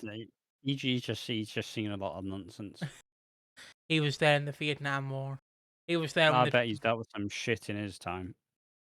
But like, you know what I mean? Stacey could easily, probably not, but could it? What's Stacey gonna do to knock him out? Well, what does Zoe have, Ash? A crutch. Just grab with the crutch and then just whack him in the head with the crutch. And take that risk. He's got a screwdriver to Cat's throat. But who fucking cares? What if you go to swing at him and he just goes stab? Nah. She's dead. That worth the risk? A cash release. Who cares? Have I told you my one? How are you supposed to secretly crutch someone in the head? Have I told you my crutch? I don't think she had the crutches in this scene either. Have I told you my story of... Oh, my phone's doing me weird again. But yeah, like, I don't know. I don't know what you expect. How is Stacey gonna quell the problem? She's not. I'm back, I think. Am I back? Yeah. But yeah. Have I told you my crutch story before when I used my dad's crutch at Halloween? I think so. What? I think so. Yeah, for context, one Halloween I went with my old friend Jordan around his estate, and we seen this lady, sitting down, and we kept banging on the door, and she wouldn't open the door because we could see her sitting in the sitting room. She wouldn't open the door, so I grabbed him. I was using my dad's crutch, and I banged on the window of the crutch. Went, I can see you. Hello. Come on. Trick or treating, by the way, not burglary or anything. Yeah, trick or treating. I did say Halloween. I don't know what this poor woman fucking did to get fucking raided. I don't know. Open up the fucking door. You got sweets in there. Yeah, I'm not fucking giving them to you. Stop banging on my fucking window. It's like a bunch. It's Halloween. It's not fucking raid. It's not the purge. Fuck. Just go to someone else's house. It's like, I think it's the same. What's wrong with you? I think it's the same Halloween where this woman ran out. She never had fucking snacks out ever again. Scared the poor woman to death. Fucking banging on the window. Who do you think you are? Hello. It's like, I think it was the... And also, what's the angle? We see you. Yeah, we did. We opened straight from a horror movie. We opened the letterbox and we went, we can see you in there. Mate, that's messed up. It's like the same Halloween. You're admitting to a crime live on a podcast. It's not a crime. I was a child and I wanted sweets. Yeah, it's harassing this poor woman in her home. But it's like on the same. Did you even know her? No. What the fuck? I think on the same Halloween, right? This woman ran out of money or ran out of sweets, and my dad, the fuck with this poor woman. My dad went, she's handing out fivers, and all these kids ran over to this woman's house. They're like, fuck off. So yeah. That's ridiculous. Mate, you are a menace. I didn't say the fiver, but that was my dad. Yeah, but I'm talking about the other thing. Just banged on the window. Just one of my sweets. Yeah, just scare a woman half to death. Yeah, yeah. I think it's going to be the purge and you're going to boot the door in if she doesn't open up with sweets. Reasonable. So I need something to draw that. Just your depiction of it. I bet she never left the house again. Scared to leave. See, if anybody did that to me, I'd bring the baseball bat out. Get fucked. Like You Phil. better leave now. Like Phil. You better motherfucking leave. The only person that's eating those sweets at the end of the night is me. Now fuck off. I I know Happy Halloween. spooky season. I know Halloween's a month away, but I might as well say last year we barely got any trick or treaters. We got 2, so I just like loaded the bag up full of sweets for these 2 lads. I just gave them like nearly a shit ton of sweets. Like they were like, oh, we'll I take them. refuse to believe you did that. I That's a did it. fake story. I did it. I refuse to believe you actually did that. No, because they took like 1 or 2 sweets, and I'm like, here you go, and fucking just chucked in a few sweets. And then what we had left, I left in the sit room. And then I'd come down every like half an hour, and then my dad'd be there going, how are you, Dad? I'm fucking fine. He's just chewing on the sweet, you know. And then, but what he'd do is he'd catch me sneaking a Snickers in from the trick or treat bowl. He'd be like, I see you, you fucker, and I'm like, yeah, sorry, yeah, I see you. Let me in. Hello. Yeah. Whatever you do, please, if this woman is watching this, please do not report me to any Gardaí I would or. have called the fucking police. Were you wearing a costume at all? I think I was only wearing a crutch, and I was just in my regular clothes. Oh. But I might be wearing a costume. I don't know. I think I was wearing a costume actually, and I would have been about 10. Police, I'm being raided by Spider-Man. I also one of my favorite Halloween stories that I like telling. I'll tell my favorite one in the Halloween episode, but where my dad used to live, he used to live down like he used to live somewhere else. And I remember one Halloween I went down there to trick or treat with him. I first went into the pub because they invited me into the pub and they all gave me sweets. They're all the old lads. That sounds so touchy, but yeah, all the old lads gave me sweets because they saw my costume and I come into the pub. They all gave me sweets, and then I went up to town, to a house and stay, and all these lads like kept swapping masks and kept going around the around the house and stay. So they'd obviously go with normal masks, and then when they're done, they'd swap the mask and then put their friend's mask on, and then go back to the same house and trick or treat. Yeah, there you go. Infinite money glitch for you. Yeah. And There is a limit to how many like fucking hard sweets you really want in an evening. then I believe they also came over to me when I was like 4 at this time, and they're here. Let's just swap some sweets. And I'm clueless. I'm like, all right. They swap some sweets with me. I'm like, all right. Yeah. See, I never really went trick or treating. It's because stranger danger and all that. I'm not risking it. It's Yeah. like being a door-to-door salesman. How selfish is Halloween? You just expect people to give you sweets. You just knock on people's door expecting them to give you sweets. Fuck up, buy your own sweets. I remember when I lived in my nanny's house, I used to have to do the trick or treating for the kids, like they actually like, give them the sweets. I just put like €1 or €2 in it. Like if they come and they're one of the lucky people, they get €1 or €2. So yeah, They're not here for money. They're here for sweets. I know, but I give them the sweets and then I'd give them €1 or €2, you know, or a fiver or a tenner, you know. I don't want your nonsense on Halloween. What? What's No. wrong with you? Stop giving random children gifts of money. I just realised how that wrong that sounds, but fair enough. You know, in case they wanted to buy their own sweets. I don't fucking know they're going to do with that €2. Yeah. Why are you wasting the euro? You already bought the sweets. That's what they're here for. Look, I had a dementia riddle. You don't need to sweeten the deal. Look, I had a dementia riddle like Granny. Look, she had a sweet tooth, okay? Look, she clearly liked them hubba bubba chubbas or whatever the fuck they're called. Right. Shubba bubba.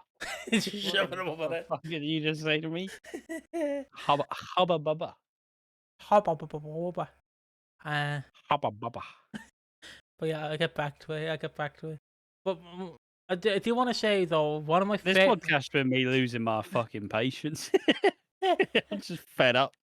Okay, but I've had a shit 2 weeks of my life.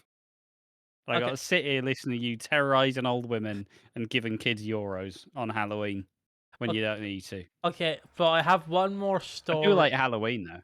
Yeah, Halloween is fun, but I do have one more story about when I went down to visit my dad when I was like 5 or 4, where he lived down the country, and you can take this story however you want, but we were in the local park at the time, the local playground, I should say, and the traveling community was there, and this boy went, "Hey, women, watch this!" He stripped off and ran around the playground naked. And what do you think, ladies? And I'm sat there at 4 years old, like, I just want to go on this slide. That's a public misdemeanor. Well, he was a child as well, so well, it's allowed, I guess, in a sense. But yeah, I wouldn't touch a part with my bare ass cheeks personally. he I'm good. didn't. Kids are disgusting. He didn't go on That a. shit. Thankfully, he did They not go get on any sticky of the hands rides. everywhere. Yeah, imagine a shitty ass on a slide. Ugh. I mean, he's not a fucking Neanderthal. He is from the traveling community, so I can stay in. I can stay in. I fucking broke myself saying that. If I am not, there's a reason why I'm not here next week. I have to. Piggy's been kicked off the podcast for a week. He has to go to rehab to do some PR management. I also remember Mate, this solo podcast can't come quick enough. I just get to tell my own stories and not listen to yours. Yeah. Yeah, but I like hearing your stories as well because we clearly had two drastic different lives. What? To be fair, my parents wouldn't like me to fucking. They would not like me to go trick or treating. It's like stay on the street. Okay, don't try not to leave the front garden. You know, stranger danger and all that. But no, yeah, I'm not trick or treating. What mad expectation? I'm just gonna go to some random stranger's house that I don't know, and they're gonna give me sweets. Fuck that. It's a risk you take. I'll just eat the ones that people don't fucking eat at the end of the night. Fair enough. Yeah. Just banging on an old lady's window with a cross. Hello. They're going to talk about this. There's still like a month and a bit till Halloween. But getting the I don't even spooky. know how this fucking. I don't even know how this came up anyway. Oh, because I was on about Crush with Stacy, you know. Oh, Christ. Yeah. Yeah. All right. And back to the topic. So he threatens to kill a cat, and Zoe, or no, kills cat if she doesn't listen. Then he grabs Zoe and threatens to stab Zoe, and then he spots Tommy, and Tommy quickly runs out of the house and screams for help. Jack and Ravi. Alpha male, by the way. Alpha male, by the way. He could have beat them up one by one. He's like Steven Seagal or Seagull, whatever the fuck his name is. Could have taken him on. Steven Seagal. Steven Seagal, I hardly know him. But yeah, I could have taken him on one by one, I guess.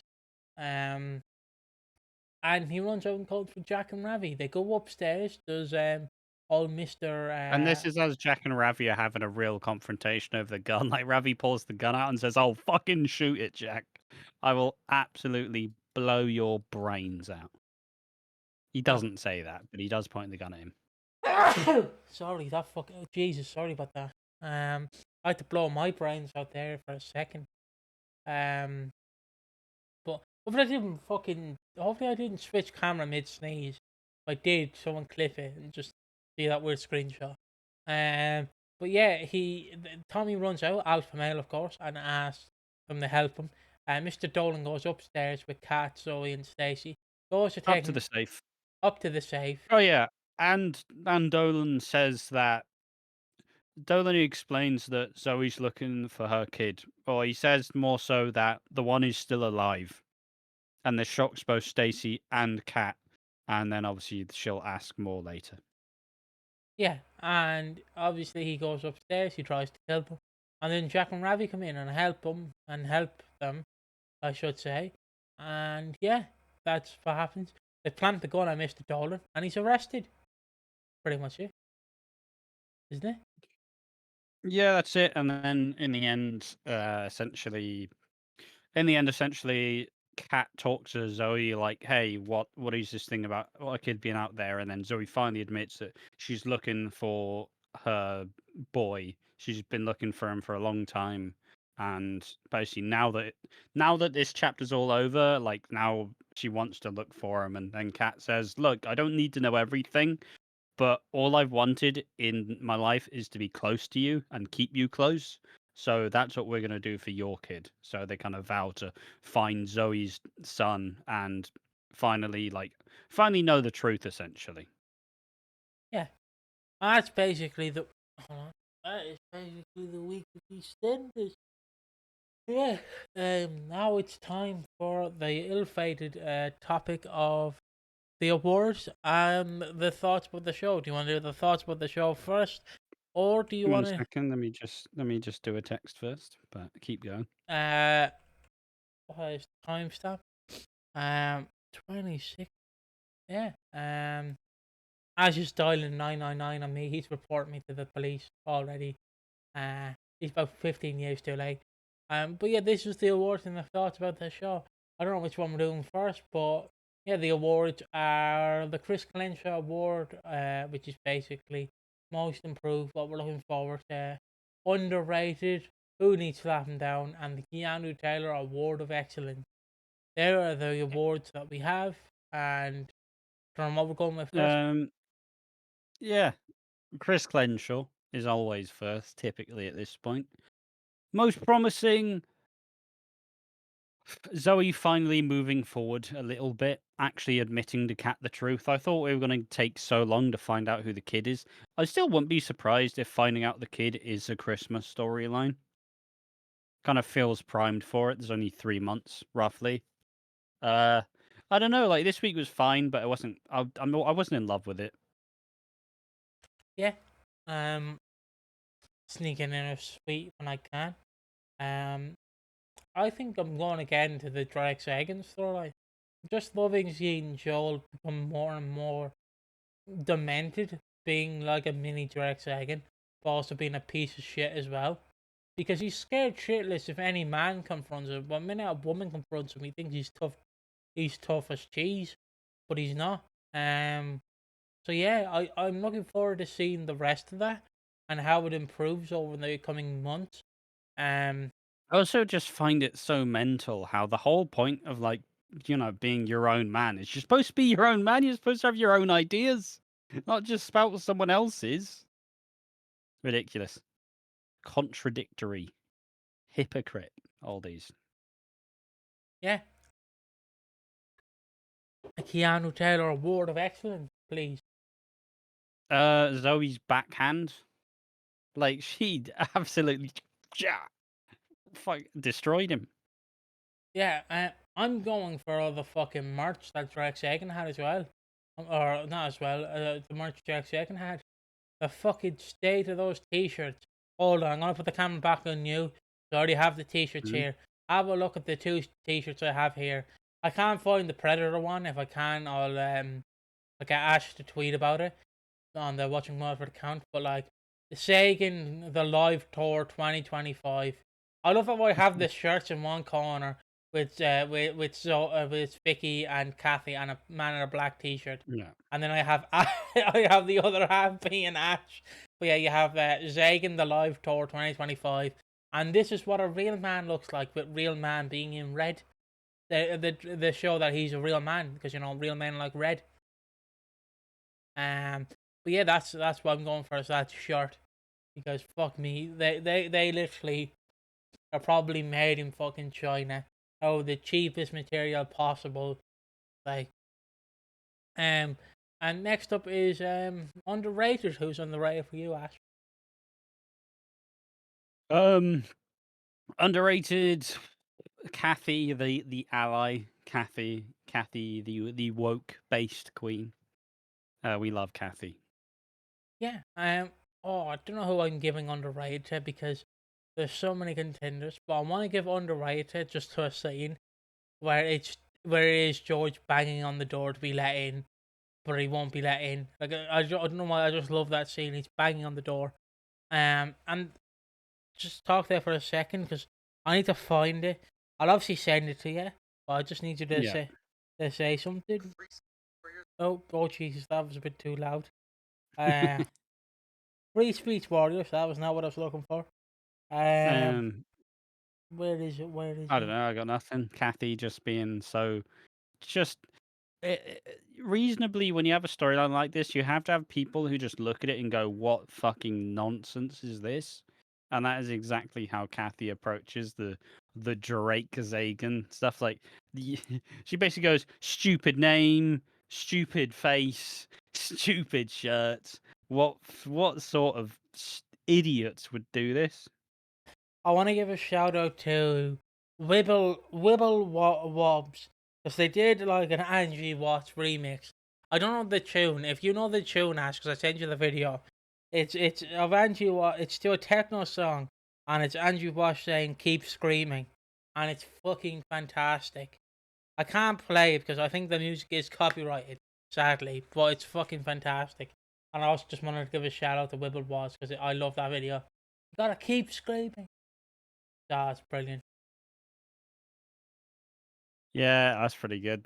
I don't know the name of the song, but I know it's a techno song, and that's what's been one. Yeah, I don't know the name of the song either, but You gotta keep screaming, pepperoni, pizza. He's done multiple. He's done one with Phil doing the "I want my money, I want my money." nice, nice.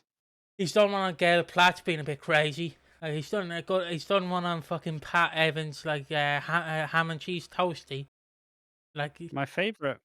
I wonder if they did one for Coronation Street in the episode where Gail shoots Lorraine Kelly. Is she the Scottish one? uh, yeah, I think so. Where it's like, "What are you doing, you wee woman? You've shot me!" It's a ridiculous episode. Yeah, What are you doing, you daft wee woman? yeah, Wibble Wolves. Ridiculous. Look at him. He's done some fantastic remixes.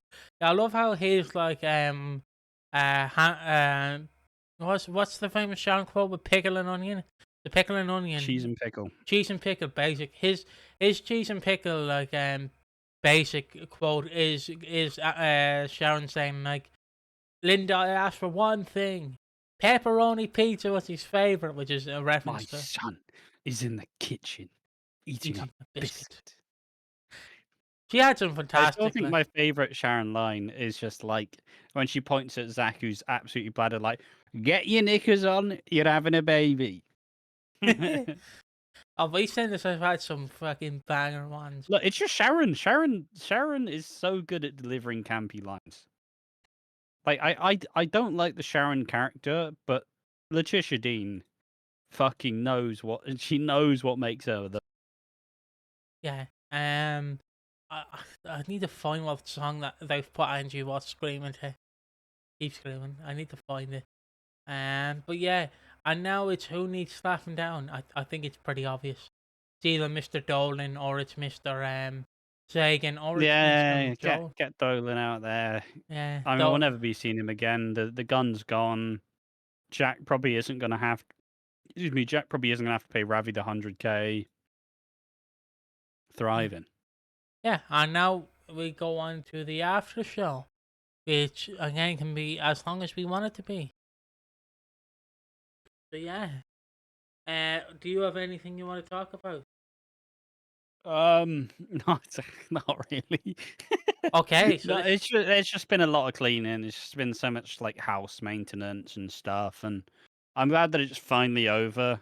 And it means they can kind of get back into enjoying things properly because it's basically been like 10, 15 hours a day cleaning, which has not been that fun. So definitely nice for it all to be over. yeah. I haven't been doing much. I've been listening to Chumbawamba's. Uh, fuck, I have to Google what the abbreviation is for it. Hold on. Chumbawamba. Chumbawamba. I like you're saying Chumbawamba like the Scottish kid is saying Shinsuke and Nakamura. Chumbawamba. Be a second. Chumbawamba. Fucking back. No. No. Where the fuck is.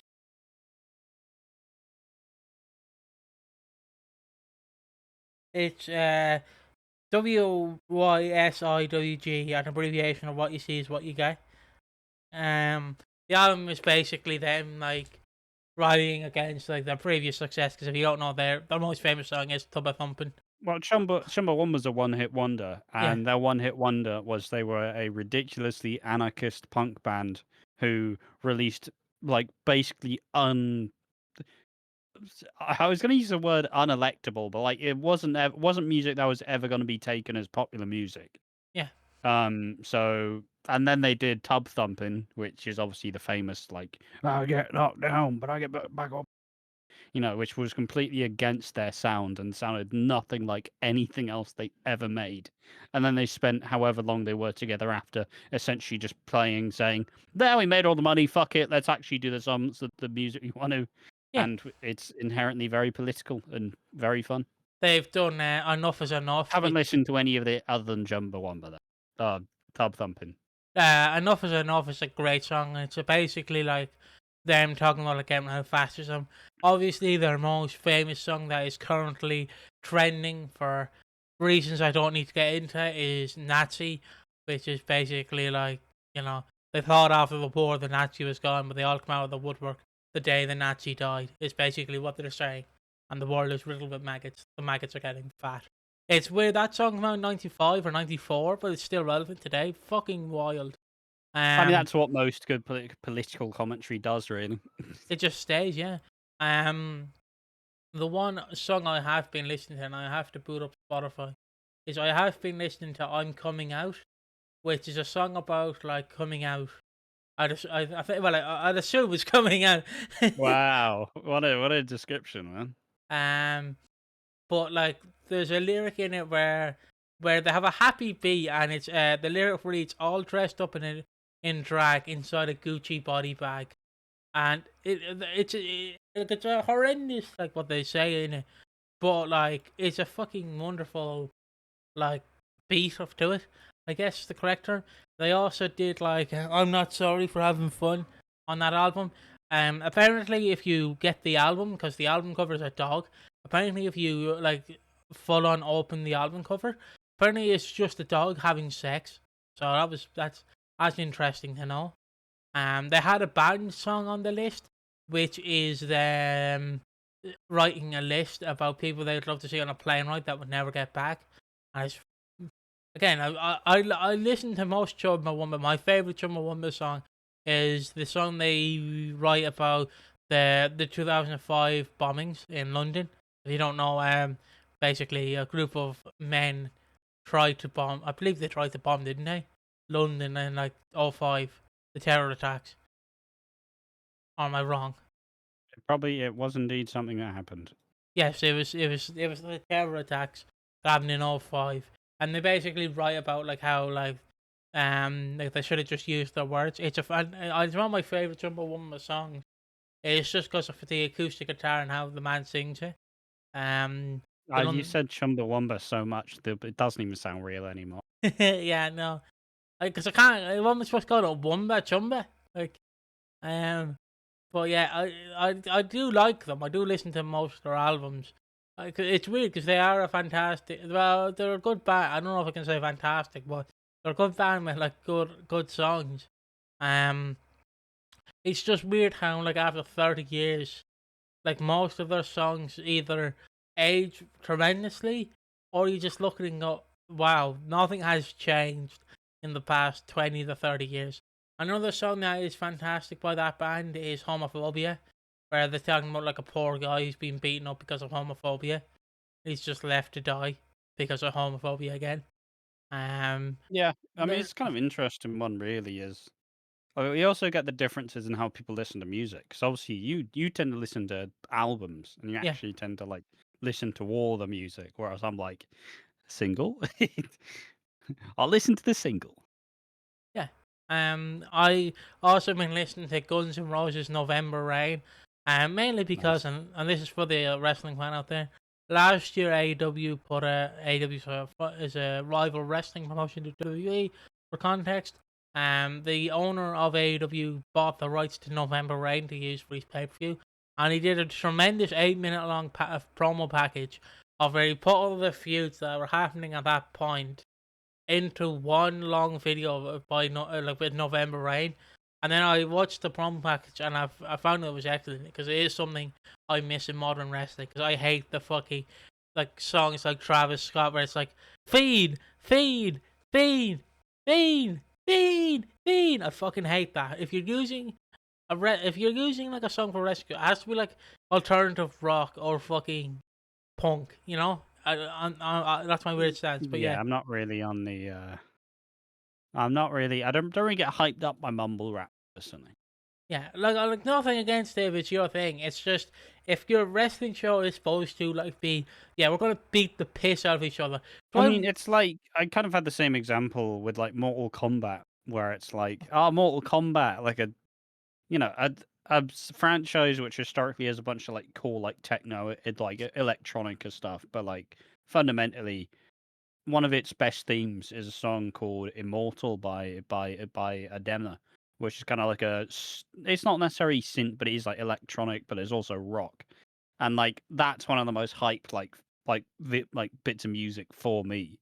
But then when they like announced like Mortal Kombat like 1, like the reboot, it's just some kind of just some mumble rap, and I'm like, am I too old for this? Like, is am I the problem here? But then Rock's just kind of dead.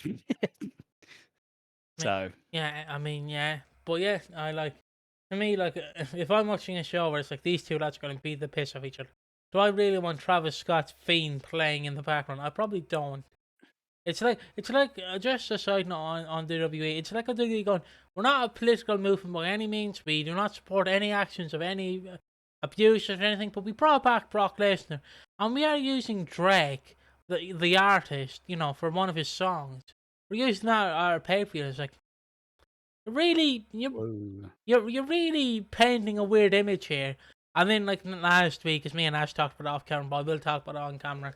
And whatever your opinions is, just you can have your opinion. But it's like they announced last week, we're going to Saudi Arabia for WrestleMania, which is the biggest show of the year. And I just went, man, because it's It not. wasn't even the fact that they were doing. They were saying, "Oh, we're doing WrestleMania in Saudi." You go, okay, but it's also the bit that really made it hit is obviously the guy who was representing the Saudis. They had to refer to as Your Excellency, Yeah, which is like, no amount of money is gonna get me to fucking. No amount of money is gonna get me to. That's unreal. but yeah, it's Like it's just Christ. to me it's a Like sports washing wins again.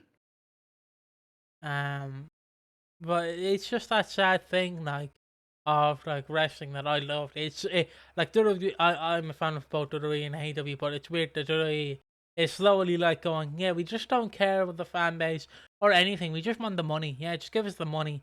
It's like how I was going to go to Boston for John Cena's last match because initially John Cena's last match was confirmed for Boston around Which this. is his hometown. Yeah, he's hometown. He's from uh, I don't know the American towns. Fuck it. But yeah, he's from Boston basically.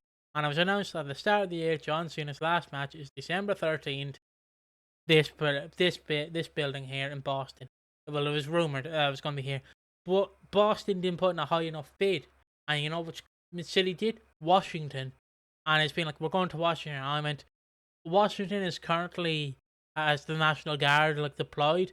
I'm not going there for the life of me. I don't care what amount of money you give me. I'm not going to somewhere where they have the military patrolling the streets. I know it's 3 months away, but I was like, I'm not going, Father. I'm not going. Anyway, yeah, rightfully so, because I don't want to go somewhere where it's like, oh, the president looks a bit orange, and it's like, did you say something about our president? Yes. Okay, step inside this camp, and it's like, no. But yeah, It also doesn't have, but it does just feel wrong to put any money in behind WWE. it does, because I am guaranteeing that they're going to try and get the president to show up. And whatever your political stance is, you can have whatever. I just don't think you should really endorse that, like being like, especially considering how he's basically portrayed himself in recent months, shall we say? How he's portrayed himself as kind of a dictator. It's kind of weird if you kind of show him or showcase him, because it's that weird thing. I don't know how to describe it, but it's that weird thing, yeah.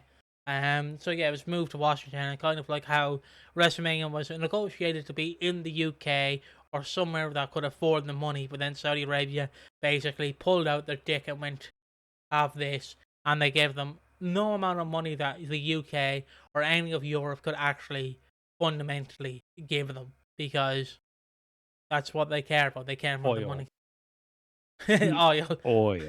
Yeah, oil and money is all they can give them. So yeah, that's just my little resting take. It's just it's hard being a WWE fan, man. It's like, I have all the wrestlers you like, and then it's like, yay, I'm gonna watch this show and endorse this people. Yay. Whoa. It's a kind of weird pill. Like when you go back to fucking watch an old film, and then they have like all these terms that are outdated now, and you're watching it like, yeah, this feels weird. Yeah, that's my little takeaway.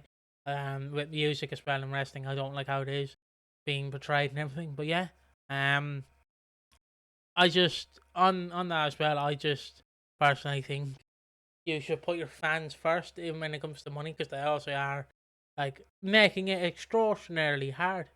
They're like putting 500 for nosebleeds, which is fucking unreasonable. But yeah, there's my enough rant. What else have I been doing before I get back to Ash? I've I haven't really been doing much. I've been playing Borderlands as all.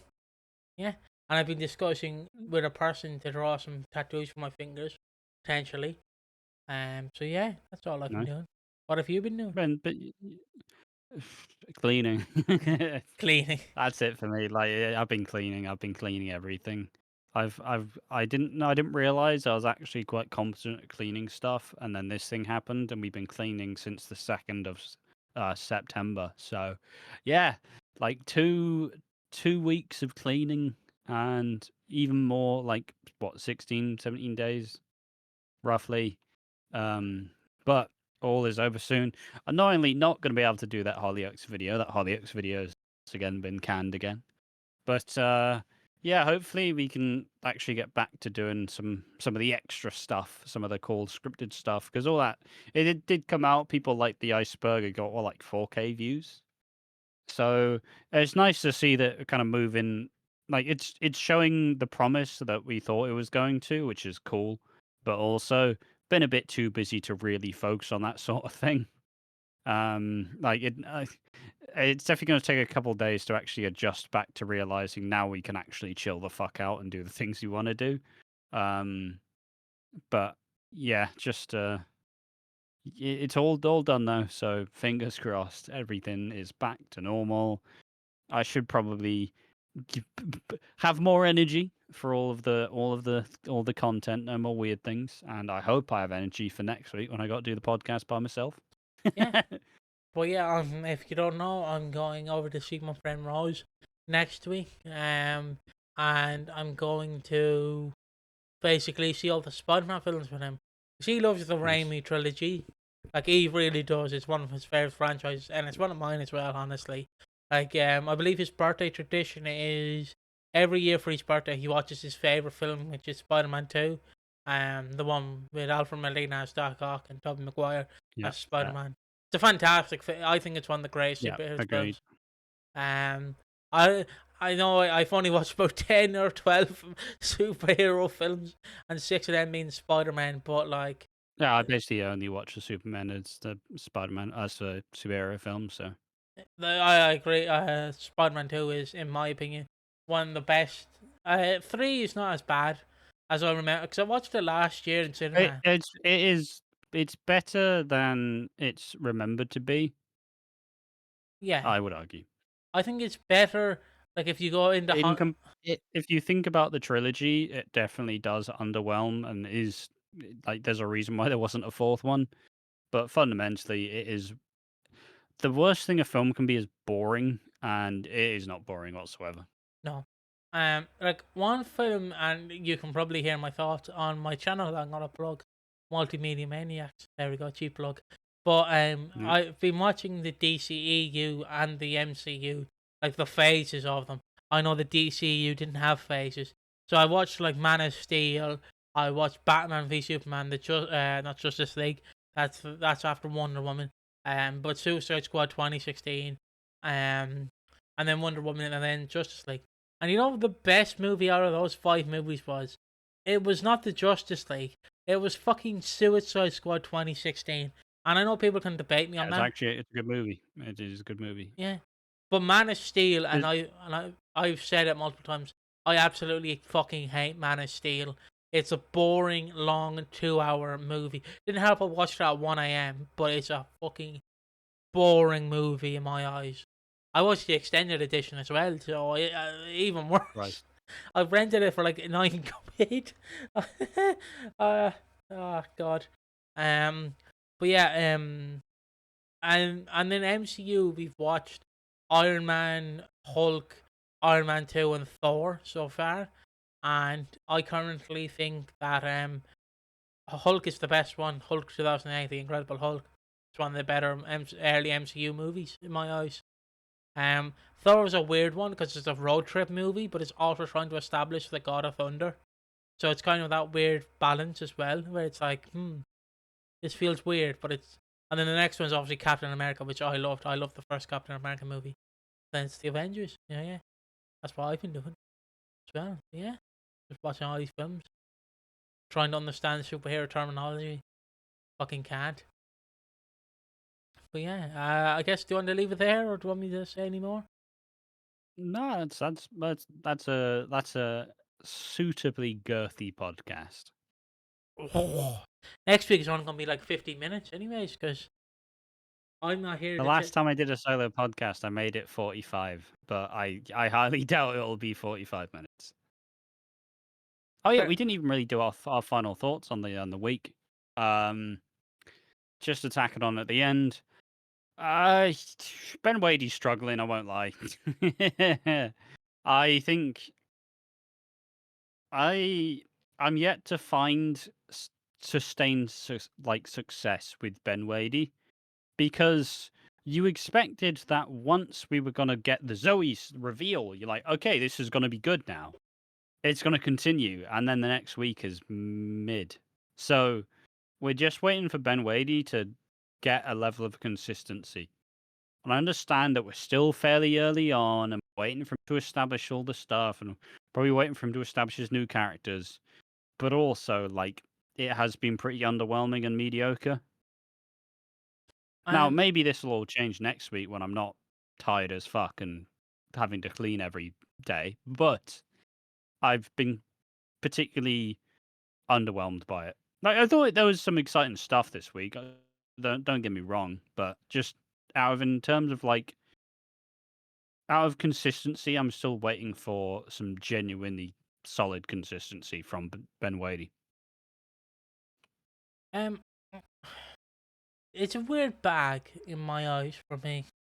I both enjoy and don't enjoy his current vision. Again, I'm gonna be like I'm one of the people that think that you can rely on nostalgia, but you can't run with nostalgia. Does that make sense? If that, like, you can, You can rely on nostalgia, but you can't depend on it. yes. And as much as I love like Zoe Slater and Max Brandon, I hope we either see some newer characters or like because as much as I love Zoe, right?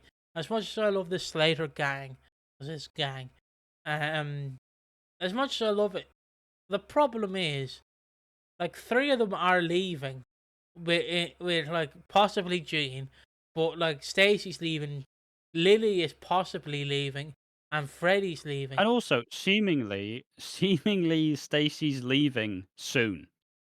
Yes. I thought this was going to be a Christmas storyline. Maybe it still is. Maybe it still is. But if Stacey Slater, of all people, after a really long, mammoth stint on the show, is just going to leave in some random week in September, me and Ben Wadey are going to have some problems. Because, like, what? Why? Maybe you'd have a choice. You know, maybe it was just how it was meant to be. Maybe she wanted to spend more time being a mum. But, like, surely you just space it out till Christmas, guys. I don't know. But Stacey's leaving is weird for me because I feel like I don't. As much as I like the original Slaters, because Stacey's not an original Slater, she's a later Slater. Well, she's like mid year Slater. Like out of the original bunch, I don't know if I want to see Zoe and Kat like running down memory lane because it's been 20 years, I know, but like even then, so it's been 25 years of the Slaters, and yes, I know they're probably the biggest family to be introduced since the Mitchells. And I don't think anything has topped it since because they've tried and then they realized we already have a poor family. It's the Slaters. Why are we trying to top it? But I don't think any other family comes close to it. And the problem I feel is you're gonna run with like, oh, it's Kat and Zoe. It's like happy times again. It's like, yeah, cool, but I do want to see what else can happen in this like world. I want to see Dermot Dolan. I know. I'm not gonna let it go. I'm not because he's been in this. He's been set up before. So literally, you don't have to do a car. You don't have to rerun his history.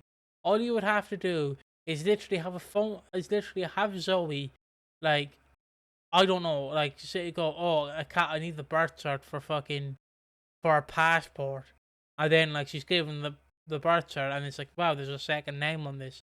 Who's on it? And it's obviously called like that. Like you don't need to like introduce me. I just would like to see him be introduced, and we see the dynamic of Kat finally having her entire family there. Because again, Dermot Dolan is kind of an original character. He wasn't mentioned for roughly 16 years. So like, it'd be nice to have him in the fold as well. It's not happening, I know, but I'd also like to see, um, I'd like to see some other aspects. Like, I, I do want some comedy scenes as well. I want to see, what was I trying to say? I want to see some scenes like obviously Ian playing VR. Obviously, we heard the news in Monday's or Tuesday's or Wednesday's episode that Anthony's wife has divorced him, or they've broken up, which we didn't talk about. But yeah, they broke up. Which I don't know why they split up the family unless Anthony's going to Microphone's out. Microphone's out. Oh, I say that the thing about Anthony is, he's just the actor's not very good either. Like the actor's just shit. He's just not a good actor whatsoever. yeah. And I don't know why he's still here. I don't know why he's still here. Anthony Truman, you were not missed. Please do not come back ever again. You are not good. You do not work in this view of EastEnders, and I don't want to see what they decide to do with you. So, sorry, Anthony. Sorry to all the Anthony fans. But also I don't like what I enjoy about this week of EastEnders was the little character buildings of Peter and Lauren and the messy like exit of Jay Brown because they can't really go, oh, Jay's just nipped on a holiday because in character he wouldn't. Yes, responsibilities. Yeah. So I'm confused of how they're gonna tackle it. I feel like I'll just give my thoughts again because fuck it, why not? I feel like you should have at least given him an exit. In my eyes, it feels very scummy to. I know people are gonna go, but he's not a major character.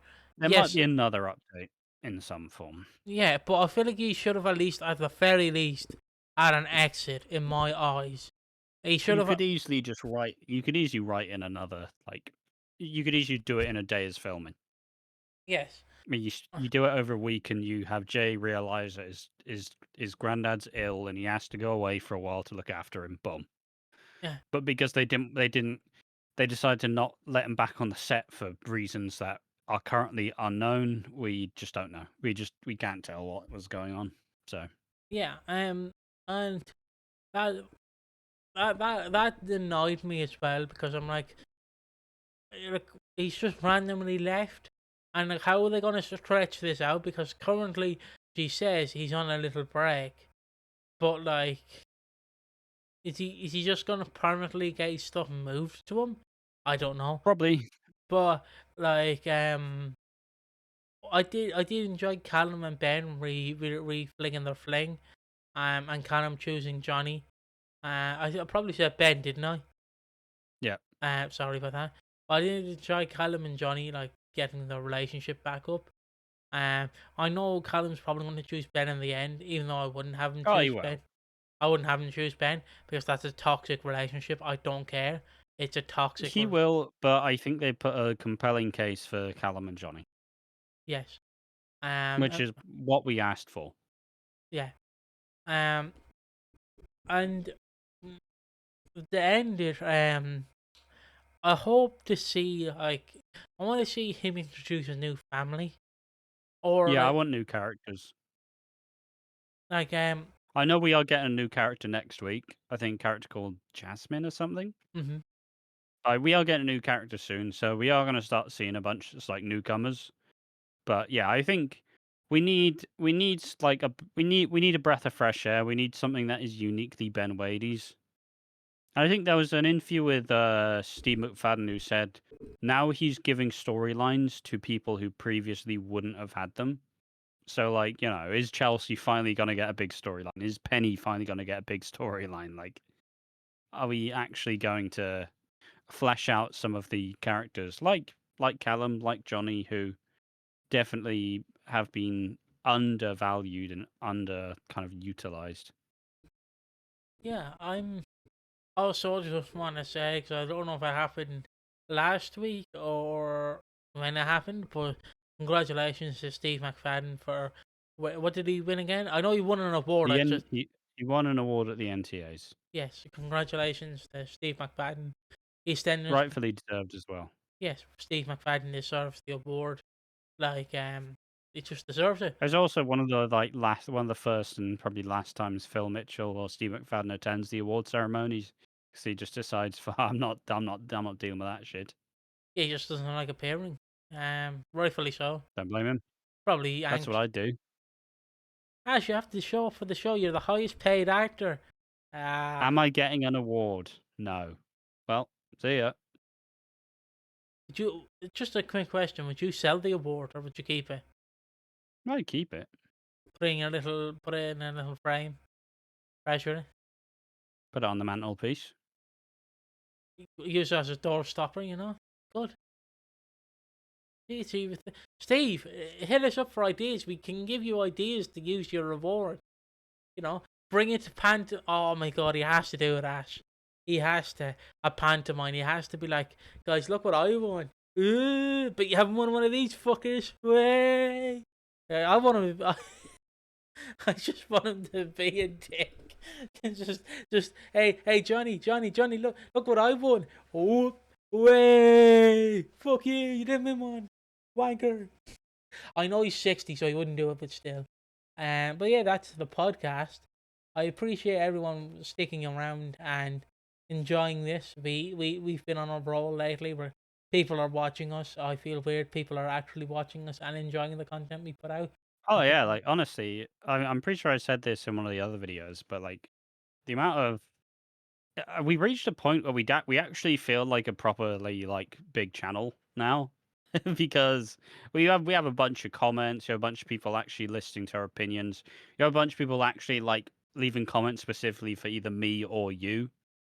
It's weird. It's a very like privileged position to be in. So we once again do thank you for watching all the content and just like engaging with us because it does make it feel it's kind of surreal really to actually be at a stage where people do look to us for our opinions, which is just wild because we've spent the last 2 years just telling them anyways. But now people are actually like, what do you think about this? Oh, that's yeah. It's cool. I appreciate it. Thanks everyone.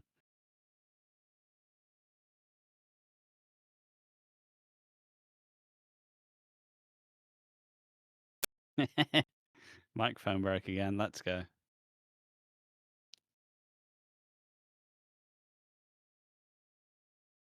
You are back. Oh, I'm You're back. now back. Okay, I'm back. Okay, that was weird. That was weird. I made it to the 2 hour mark. Wow, I could just play that off. I made it to the 2 hour mark. But yeah, that I appreciate people who actually like my opinions or just listen to my opinions. Like it was weird when a person just went, yeah, you know that wrestling story you told? I was there, Piggy. You know, fucking hell. Sorry, mate. Sorry you had to attend a Raw. Oh my god. Hmm. But it's weird because obviously Ash gets the majority of the comments because he's the smarter one, and obviously he like knows his shit more. I've But also got other. I also do other stuff with like Corrie and yeah, Hollyoaks, so I do. I'm kind of playing all the bases, even though I haven't watched Coronation Street in like a month or two. I'll have you know, I do enjoy curry. It depends if it's a chicken curry or not. But yeah, um, just cut to his camera to see his disappointment. But yeah, Yeah, that's just been my face throughout this podcast. I'll bang on you. I don't know. I don't know what ad revenue we're getting for the podcast by extending it to 2 hours, I but don't you know. have put in an absolute shift. I have somehow, some way. I got to make it a big juicy one before the 30-minute podcast next Thursday. Yeah, you're making up for not recording it next week. Yeah, exactly. Telling all my stories now, getting all giddy. I'm gonna be in and out in about 30 minutes, and then I'm gonna be done with it. No. You're gonna be like the substitute teacher who's fed up with all the students. You're gonna show up going, all right, see, words, this is what we're fucking learning. 5 minutes and then he's done. How about that, you dick? And then it's just like me texting him. Like, Ash, I'm on the train to go to this place. And it's like, oh, I've got another text from the fucking person who called in sick. Look at this wanker. Fucking look at this. Telling me he's in London. Fucker. Couldn't be at his job. Just being a pissed off substitute. Even though you're probably the main That's been me during this podcast too. Yeah. What he doesn't know, folks, is I'm gonna make a quick trip up to his house. I'm gonna bang on the door with a crutch just to annoy him. Hello. Yeah, I'm just gonna not show up, just like I would on Halloween. But yeah, That's been the podcast. I appreciate it. That's been podcast. Shout outs to Piggy, who has indeed melded around my weird schedule the last 2 weeks. So do appreciate it. Yeah, has been an absolute trooper, hasn't complained. So fair play to Piggy. Yeah, and I do want to say I am working on a what happened to that EastEnders character video where I'm gonna focus on I wanted to make it my series because like all the other ones will be like interchangeable, but what happened will be mine, except for if it's Coronation Street or Hollyoaks, which obviously won't be mine. But I'm figuring out how to write it because I don't want to go deep diving into like 20 minutes of each character. I want to do like a quick, this is the main storylines they did in 85 to when they left, presumably in 87, unless it's someone like Pauline who just wouldn't fucking leave until 2006. But like, yeah, I'm working on that. And I'm going to try and convince Ash, can I do a We Didn't Start the Fire, but with fucking EastEnders characters as an intro. Just like my GOAT Adam Machidi did what happened to that wrestler parody of We Didn't Start the Fire. I'm going to try and convince him. But yeah, that's been the podcast. We'll see you in the next one. Bye bye. Bye bye.